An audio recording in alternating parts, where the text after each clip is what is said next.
There are three major pathways or circuits that blood can take in the body. They're all three interconnected, so if you think of just one red blood cell, it can take any one of these three circuits at any given time.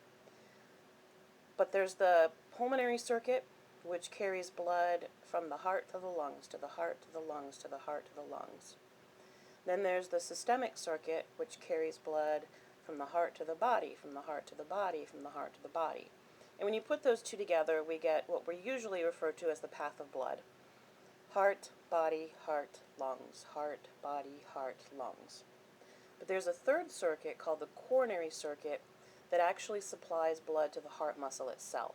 Blood can't just leak its nutrients and oxygen through the chambers or get rid of the wastes that way. So the coronary circuit is connected to the pulmonary and systemic circuits, but it's going to supply just the heart muscle. It starts with the two major coronary arteries, right coronary artery and left coronary artery. And these come out of the aorta, which is this. And down at the base of the aorta, pretty much right where it leaves the left ventricle, you can see the start of the two major coronary arteries. So this is the left side of the heart. This is the left coronary artery. So it's going to pass through the heart muscle, and we really can't see it because as soon as it comes out, it gives off three branches. So the left coronary artery gives us this artery here, which is called the anterior interventricular artery. Then it gives us the circumflex artery, which we cannot see because it passes underneath this flap. So that's the circumflex artery. And then we get this one here, the left marginal artery. Marginal means side, we're on the side of the heart. So those three branches come from the left coronary artery. We get the anterior interventricular artery, the circumflex artery, which we cannot see on the models, and then we get the left marginal. We go back to the aorta, right side of the heart, there is the start of the right coronary artery. And again, it's going to go through the heart muscle, and when it comes out, it immediately gives off two branches.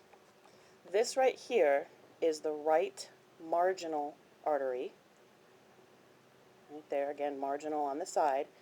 And then it passes around to the back and gives us the posterior interventricular artery. And this is a great example of an anastomosis. This artery branches, merges, produces multiple pathways to get blood to the same area of the heart. Now to bring blood back to the heart, we have the cardiac veins. Remember that they're coronary arteries, cardiac veins.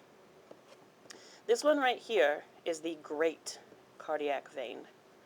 It is in the anterior interventricular sulcus. This is the great cardiac vein. Then on each side, we have a marginal vein.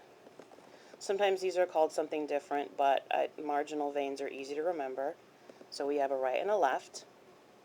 And then back here, we have the posterior interventricular vein.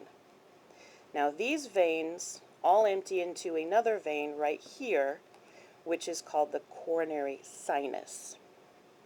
And then the coronary sinus is going to carry that blood and empty it into the right atrium through this opening right here, just above the tricuspid valve. So all the cardiac veins empty their blood into the coronary sinus, which is on the posterior side of the heart, and that coronary sinus empties blood into the right atrium right there.